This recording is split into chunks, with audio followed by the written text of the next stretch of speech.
Spot पे हे म्हणाल, राज ठाकरे वैचारिक लढण्याची कुवत संपली का रे बाबा? मनोज जरंगे तुझी वैचारिक कुवत संपली का रे बाबा?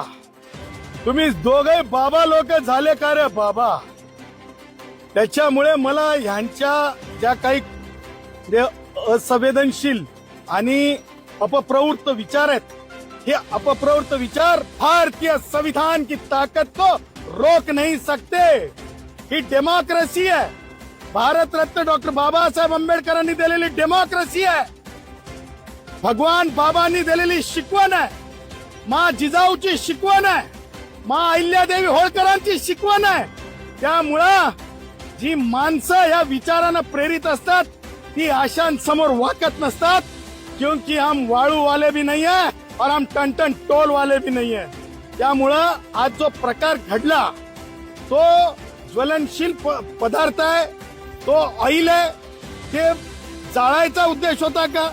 याच्यामध्ये जरंगे आणि राज ठाकरे यांचे अपप्रवृत्त विचाराचे अर्ध्या हळकुंडानं धुतलेले, म्हणजे मी म्हणेल माकड चाळी करणारी जे दोन दोन पावशेऱ्या पिलेले होते का?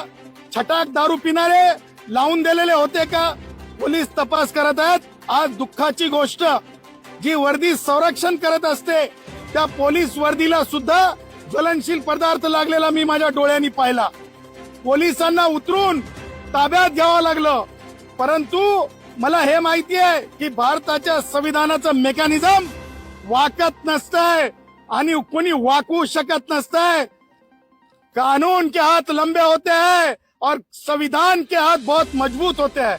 भाई डोळसेंच्या निमित्तानं आज या ठिकाणी जिथं भगवान गौतम बुद्ध एवढ्या मोठ्या म्हणजे याच्यावर पहाडावर जे विराजमान केलेले आहेत, ही उंची, ही वैचारिक उंची भारतीय संविधानामध्ये जोशी समाज जो आहे, जोशी समाजाचे प्रमुख रमेश असतील किंवा मामा असतील,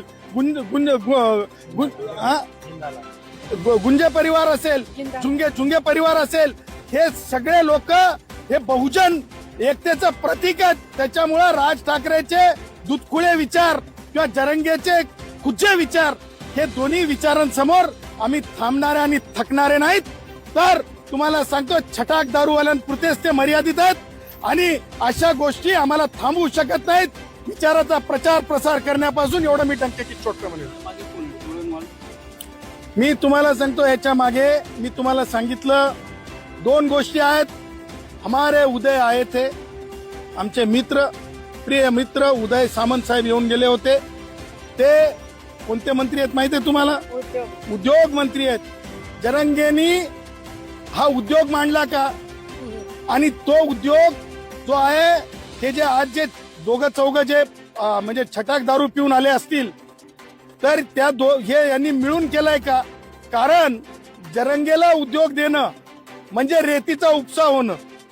आणि त्यामुळे मला असं वाटतंय की ज्या प्रकारे जरंगे किंवा राज ठाकरे बोलतय, हे सगळे देशातल्या तुकडेपाडीची भाषा बोलतात। तुकडा पाडू, दाढीवाले,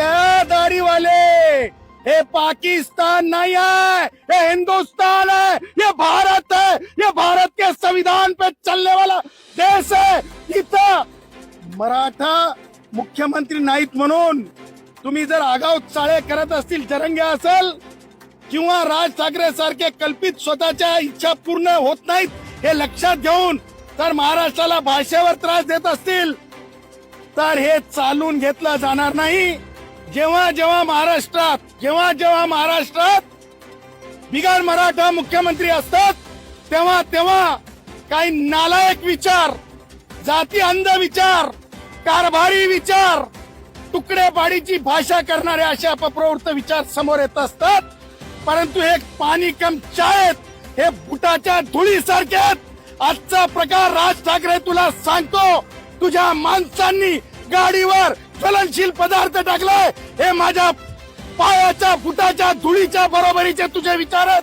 तुला आव्हान करतो, तू सांग, म्हणशील तिथं मी येतो। वैचारिक चर्चा करून, वैचारिक चर्चेत तू जर हारलास तर तूड बशा काढ, आम्ही जर